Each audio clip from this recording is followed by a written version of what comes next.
chapter 1, verse 26 up to verse 27. Basahin po ni Brother Migmig. Sige bro. Oo. James chapter 1 verse 26. If any man among you seem to be religious and brideth not his tongue, but deceiveth his own heart, this man's religion is vain. 37. Pure religion and undefiled before God and the Father is this: to visit the fatherless and widows in their affliction, and to keep himself unspotted from the world. Amen. Okay.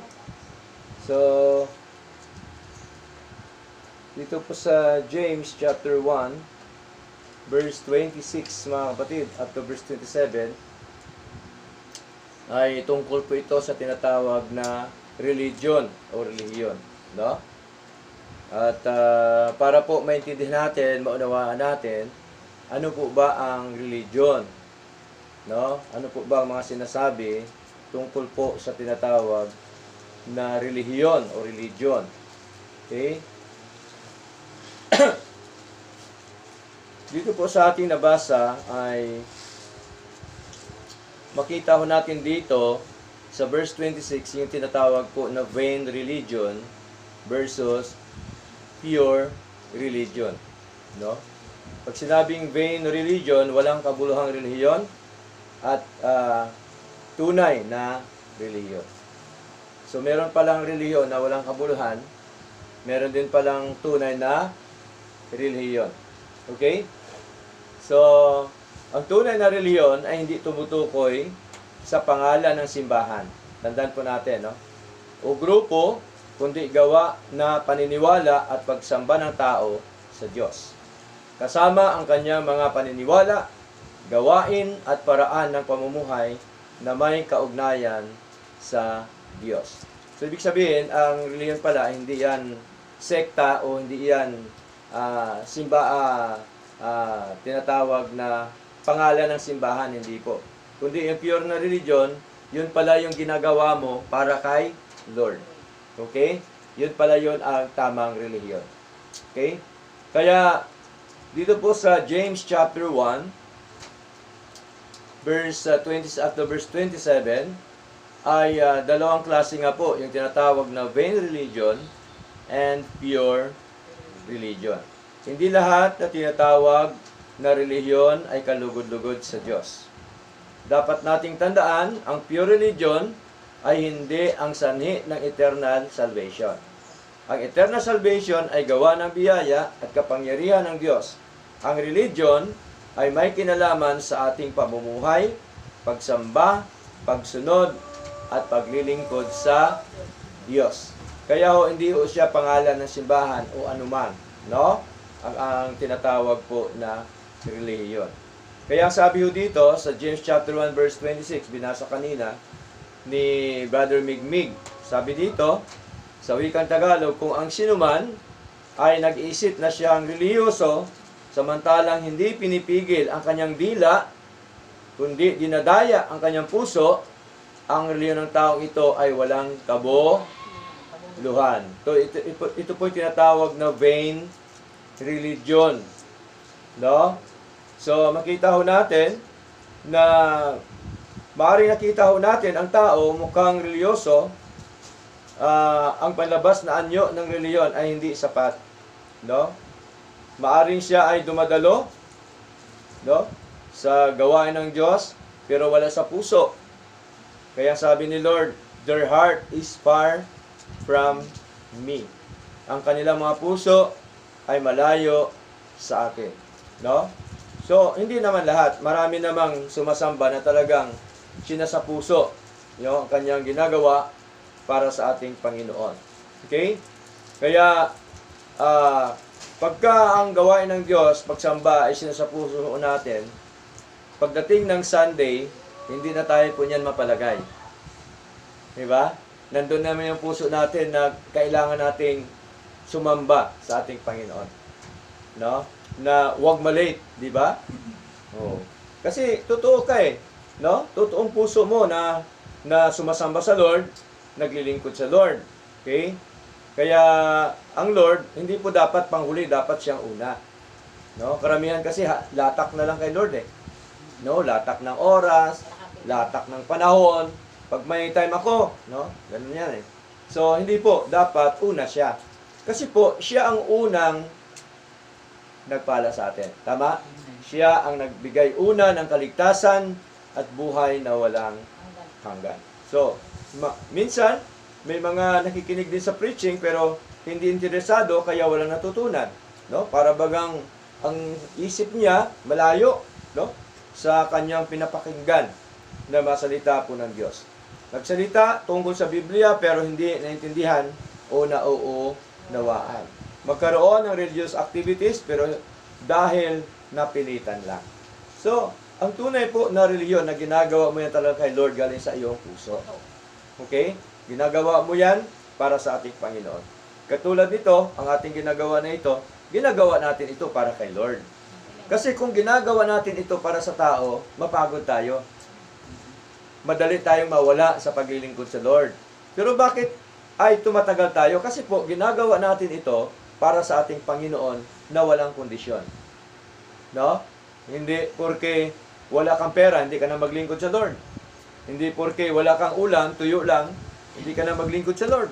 Hindi porque wala kang pambirienda, hindi ka na maglingkod sa Lord. Hindi ho ganon. No? Ang paglilingkod po sa Panginoon. Ang tunay na paglilingkod, meron man o wala, tuloy ang paglilingkod sa ating Panginoon. Kaya ho, ang sabi dito sa Matthew chapter 15, no? Tingnan natin kung ano sinasabi ni Lord tungkol po sa mga tao na sumasamba sa Kanya. No? Matthew chapter 15, verse 8 up to verse 9. Okay, babasahin po ni Sister Maymay. Sige po, Sister.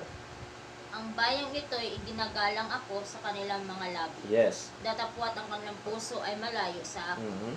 Datapwat walang kabuluhan ang pagsamba nila sa akin, Mhm. na nagtuturo ng kanilang pinakaaral, ang mga utos ng mga tao.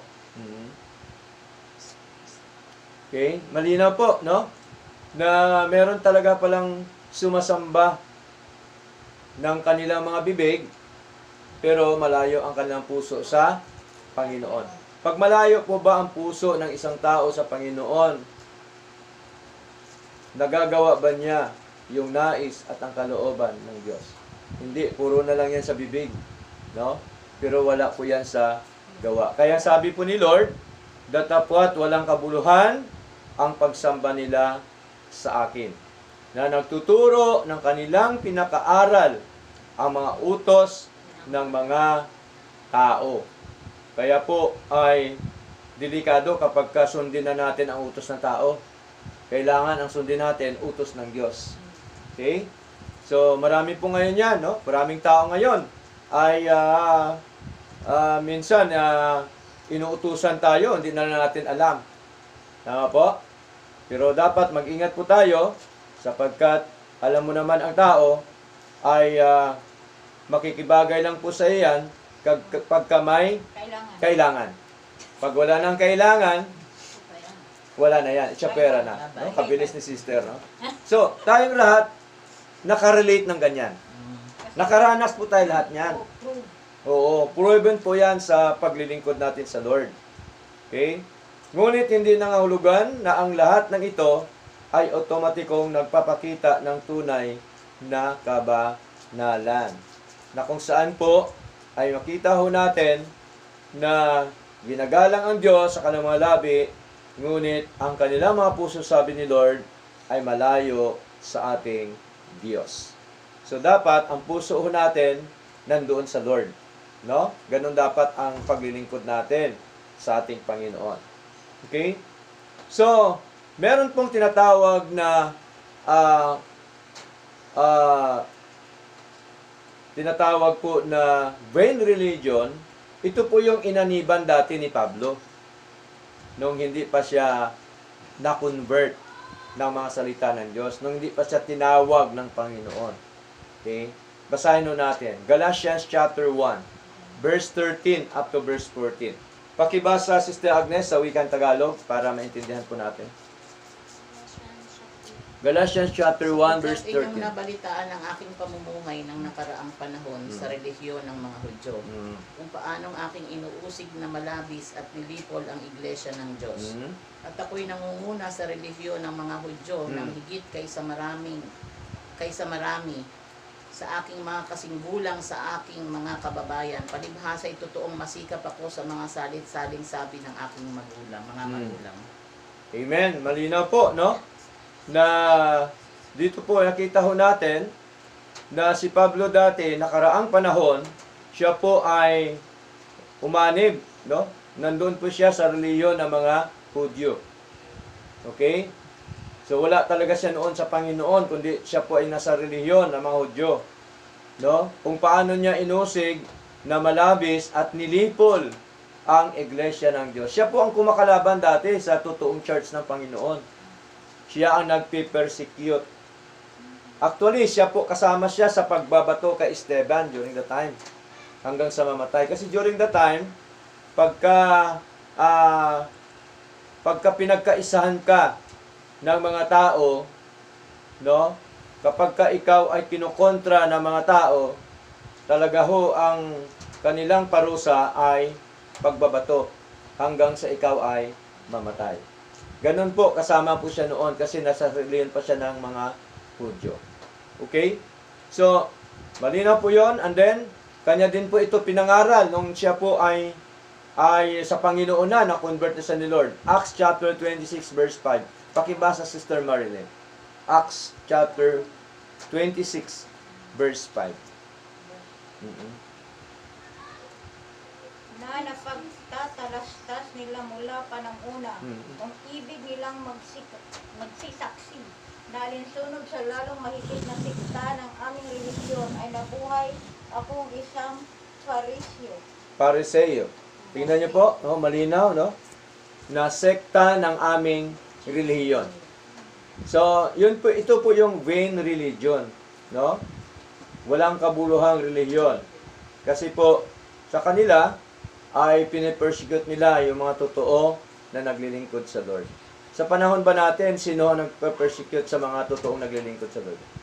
Di ba nasa relihiyon din? Tama? Yung mga vain religious o religion, no? Malinaw po yan. Kaya po, hindi ho, bago po yan, noon pa po yan, na maging si Pablo ay isa po siya sa nag-persecute, no? During the time, sa mga ngaral, sa mga mananampalataya ng ating Panginoon. Okay? Next, no? Kita ho natin ay and breathless not his tongue sa verse 26 ng James chapter 1. No? Hindi mapigilan ang kanilang mga dila. Kaya ang dila ay kailangan kontrolin. Diba? Okay? Kasi po, delikado po eh. No? Because tongue is like a fire. Like a fire. Oo. Kaya po yung magsunog ng dila. Tongue is a deadly poison. Okay? Refrain your tongue from evil. Okay? So, dapat pigilan ang ating mga dila mula sa kasamaan. No?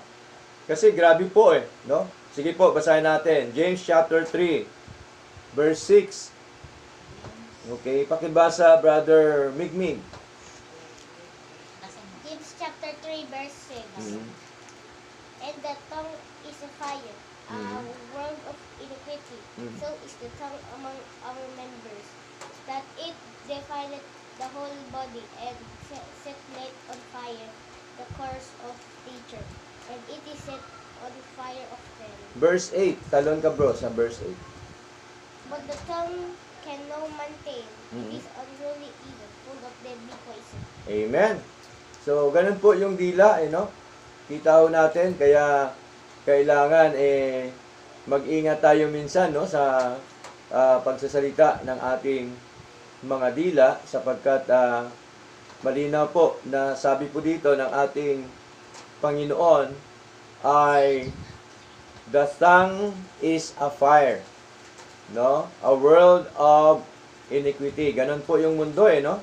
So is the tongue among our members that is defiled the whole body and set it on fire the course of nature, and it is set on fire of hell. Hindi ho, ang dila, hindi ho yung hell o impyerno, no? Kundi yung fire na lumalabas sa ating dila. Yun po yun. Pag sinabing impyerno, ibig sabihin yung mainit. Di ba sa impyerno mainit? Mainit na mainit kasi fire nga po Okay? So, hindi lamang po yon, full of deadly poison. Malinaw po, puno ng lasong nakamamatay. Di ba? Kaya minsan, di ba, ay pagkagising natin sa umaga minsan, pagka ginano natin yung dila natin, para tayo mahimatay. Kasi hindi pa tayo nag-toothbrush Di ba? Okay? So, galing din po dito sa dila at sa bibig po yun. So, ang tinutukoy po ni Lord, yung mga sinasalita na hindi maganda. No? Sa harapan ng ating Panginoon. Kasi naglilikha po yan ng apoy, ang dila. Okay? Matindi po yan. Okay? Kaya po ay ang tunay na relihiyon ng ating Panginoon, talagang kinokontrol po niya yan. Ano pa po? 1 Peter chapter 3 verse 10. Basahin po natin. Opo. 1 Peter chapter 3 verse 10. Sister Maymay po. Sapagkat ang magnais umibig sa buhay at makakita ng mabuting araw ay mapigilan ang kanyang dila sa masama at ang kaniyang mga labi ay huwag magsalita ng daya. Amen. No? Para po ay maging mabuti ang ating araw o kalagayan sa buhay, sabi po dito ni Pedro, ay magpigil ng kanyang dila sa masama. Hindi ibig sabihin na hindi tayo magsalita. Hindi ibig sabihin na hindi na natin gamitin ating dila. Kundi ay huwag pagpigilan natin na makapagsalita tayo ng masama. Kasi ayaw po yan ni Lord. No? At ang kanyang mga labi ay huwag magsalita ng daya. Di po ba? So, ayaw po ni Lord, no? Na tayo po ay nagdadaya at ayaw din po ni Lord na tayo po ay madaya. Di po ba? So, Proverbs chapter 10 verse 19. Sister Agnes, pakibasa po. Proverbs chapter 10 verse 19.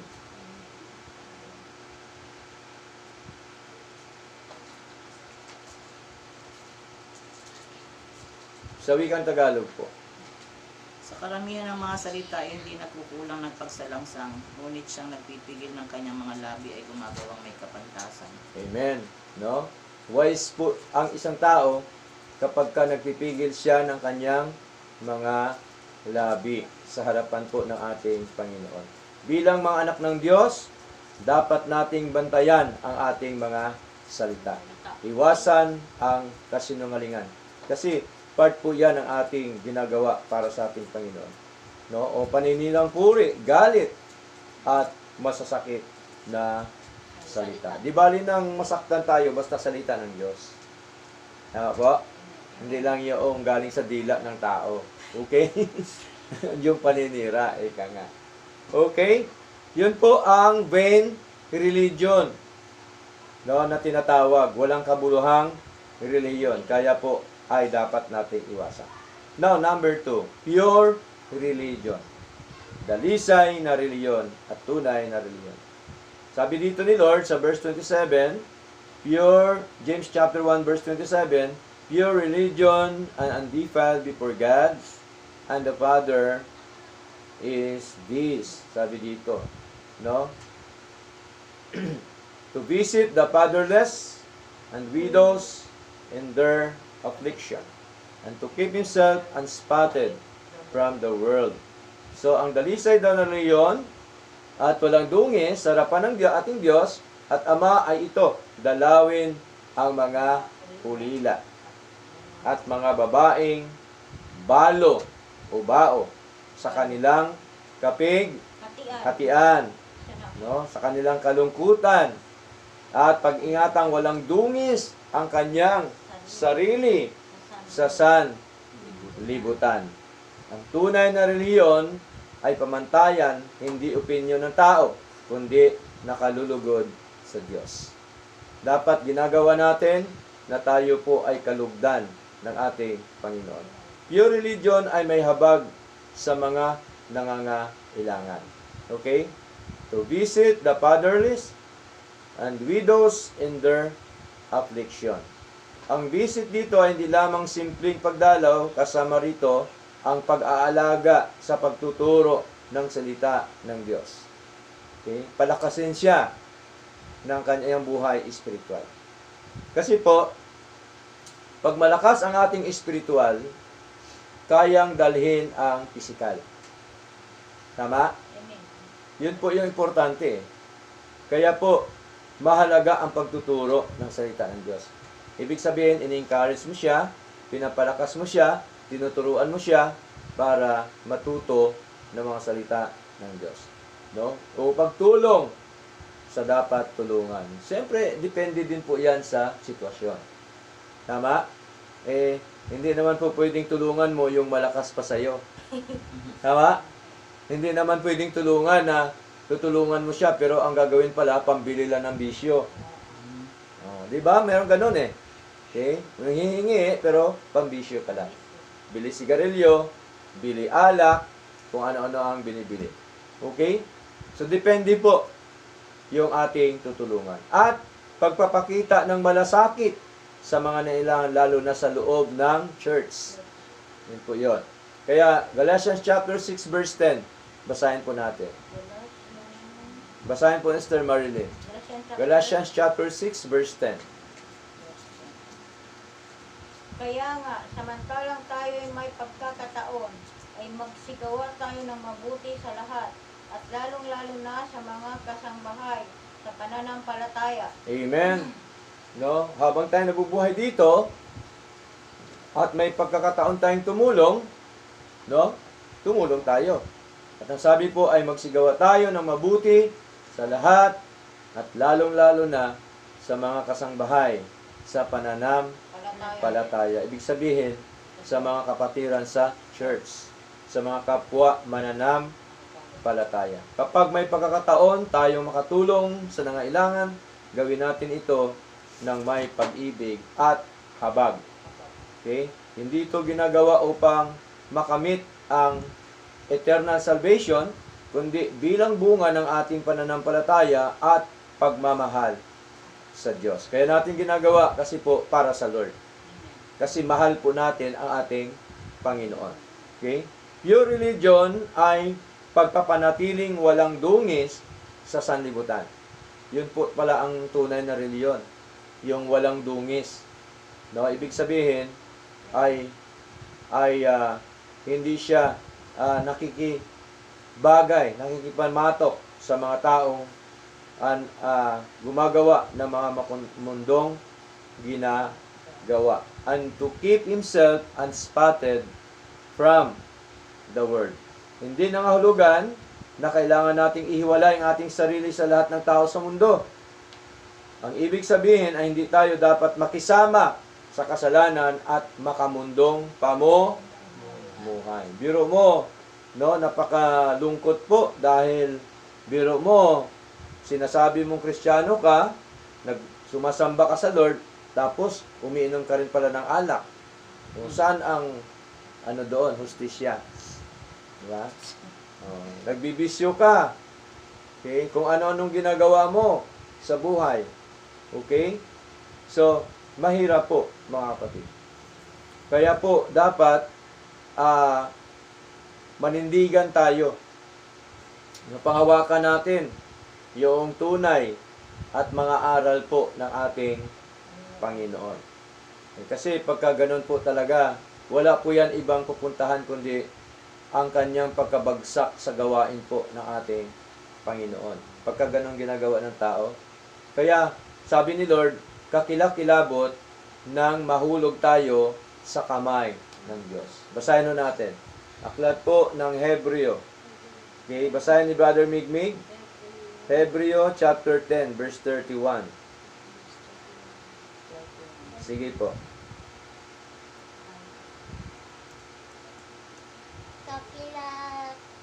Kilabot na bagay ang mahulog sa mga kamay ng Diyos na buhay. Tingnan niyo po. Kakilakilabot. Nakakatakot na bagay ang mahulog sa mga kamay ng Diyos na buhay. Hindi ito literal na kamay ng Diyos, kundi mahulog ka sa gawain ng Diyos. Mahulog ka sa ministry. Mahulog ka sa paglilingkod sa ating Panginoon. Mahulog ka sa iyong pananampalataya sa ating Panginoon. Kaya sabi ni Lord, kakilabot. Kasi po, mapariwara ang buhay talaga. No? Whether you like it or not, yun po talaga ang pupuntahan ng isang tao. Diba? Babalik po talaga sa dati. Once na siya po ay matangay ng mundo. Matangay na mga tao sa mundong ito. Kaya utos po ni Lord, pure religion, ay pagpapanatiling walang dungis sa sanlibutan. So malinaw po yan. Kaya ang utos ni Lord, basahin po natin, Romans chapter 12, verse 2. No, utos po ito ni Lord sa pagitan po ni Pablo. Romans chapter 12, verse 2. Sister Maymay po. 12. Opo. 22. At huwag kayong magsiayon sa sanglibutan. Ito, kundi mag-iba kayo sa pamamagitan ng pagbabago ng inyong pag-iisip upang mapatunayan ninyo kung alin ang mabuti at kaaya-aya at lubos na kalooban ng Diyos. Amen. Okay, malinaw po, no? Kaya ang mga tao na nakababad sa mundo, hindi talaga nila yan malalaman yung kalooban ng Diyos sa buhay nila. Kasi ang isip nila lahat makamundo eh. So sa mga kalooban ni Lord, wala po yan. No? Hindi ho yan nila magagawa. Kaya malinaw po ang utos ni Lord, and be not conformed to this world. Huwag kayong sumang-ayon sa mundong ito. But be transformed by the renewing of your mind. So dapat magbago na tayo ng pagbabago ng ating mga kaisipan. Sapagkat ang tunay na Kristiyano, meron po iyang pagbabago. Okay? Sa kanyang buhay. Okay? So yun po talaga yon. Kaya malinaw po na sa ating paglilingkod na ito ay si Pastor ho hindi mahigpit kundi si Lord. Tama? Kasi yan ang gusto ni Lord eh. Kalooban ni Lord po yan eh. Aral po yan ng Panginoon. Okay? So, tayo naglilingkod lang naman sa Lord, sundin na natin. Kasi sayang, naglilingkod tayo, tapos kung di natin sundin, di wala rin po. Tama po? Kaya kailangan natin sundin ang gusto at ang nais po ng ating Panginoon. Ano pong ating memory verse nung nakaraan? 2 Corinthians chapter 6, verse 17. Sister Agnes, pakibasa. 2 Corinthians chapter 6, verse 17.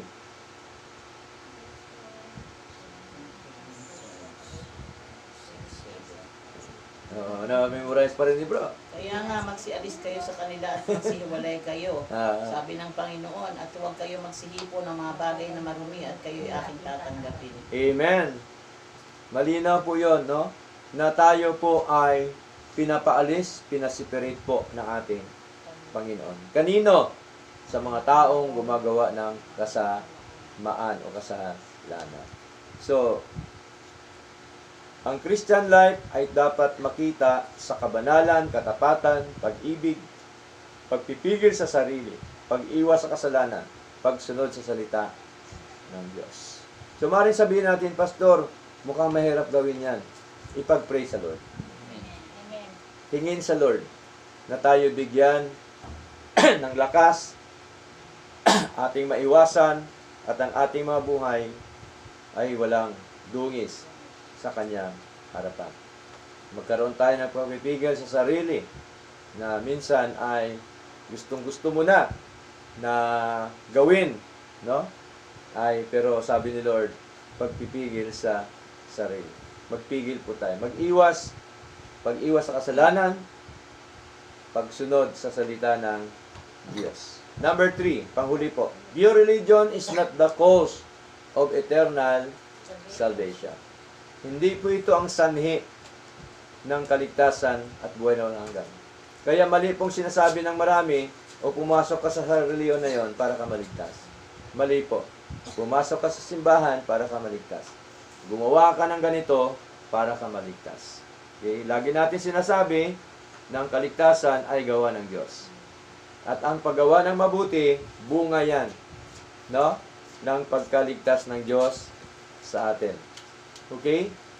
Kaya ang sabi ho dito, ay malinaw po, na ang James chapter 1 verse 26 up to verse 27 ay hindi nagtuturo ng ang religious works ang dahilan ng eternal salvation. Ang eternal salvation ay sa pamamagitan ng biyaya at gawa ng Diyos. Hindi sa religious performance ng tao. Ngunit ang taong binigyan ng biyaya ng Diyos o kaligtasang eternal ay tinuturuan din na mamuhay ng may kabanalan sa kanyang harapan. Kaya ito po ang sinabi ni Lord, Titus chapter 2, verse 11 up to verse 12. Babasahin po ni Sister Marilyn po. Titus chapter 2. Titus chapter 2, verse 11 up to verse 12. Sapagkat napakita ang biyaya ng Diyos na may dalang kaligtasan sa lahat ng mga tao Amen. na nagtuturo sa atin upang pagtanggi natin sa kalikuan at sa mga kahalayan ng sanglibutan ay marapat mabuhay tayong may pagpipigil at matuwid at banal sa panahong kasalukuyan ng sanglibutang ito. Amen. No, napakalinaw po, no? Na ang biyaya talaga ng Diyos ay nagdala ng kaligtasan sa lahat ng mga tao. Sinong lahat na ito? Itong lahat ng mga hinirang ng Diyos before the foundation of the world. Ang mga iniligtas ng Diyos sa biyaya, tinuturuan. Anong turo? Malinaw. Na nagtuturo sa atin upang pagtanggi natin sa kalikuan at sa mga kahalayan ng sanlibutan. So malinaw po, ito yung tunay na turo na tayo po ay tanggihan natin, iwasan natin, talikuran natin ang kalikuan at mga kahalayan sa sanglibutan ito. Ay marapat mabuhay tayong, ito dapat ang maging buhay natin, may pagpipigil at matuwid at banal sa panahong kasalukuyan ng sanglibutang ito.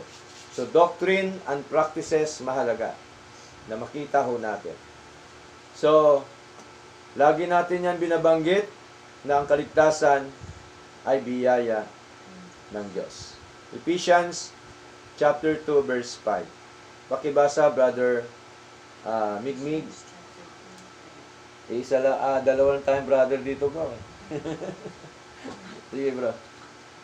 Ephesians chapter 2 verse 5. Even when we were dead in sins, hath quickened us together with Christ. By grace ye are saved. Amen. By grace ye are saved. Malinaw po yan. Pag sabing biyaya, gawa po ng Diyos yan. Hindi po gawa ng tao. Okay? Salvation is not the result of pure religion. Sa halip, pure religion is a proper expression of a life affected by God's grace. So malinaw po yan. Ang pure na religion ay hindi paraan upang makamit ang kaligtasang eternal. Ito ay isang buhay ng pagsamba, pagsunod, habag at kabanalan na nakikita sa isang taong namumuhay sa biyaya ng Diyos. Ang tunay na reliyon ay hindi lamang kung ano ang sinasabi natin sa ating mga labi, kundi kung ano ang nakikita sa ating pamumuhay sa harap ng Diyos. Okay? So malinaw po yan. Ang totoong reliyon ay ang ating pagganap sa kalooban ng Diyos. Gagawin natin, hindi po galing sa bibig, kundi ginagawa natin ito galing sa ating mga puso para sa ating Panginoon. Okay? So, bago tayo magtapos, ay meron po bang tanong sa ating pinag-aralan ngayon tungkol sa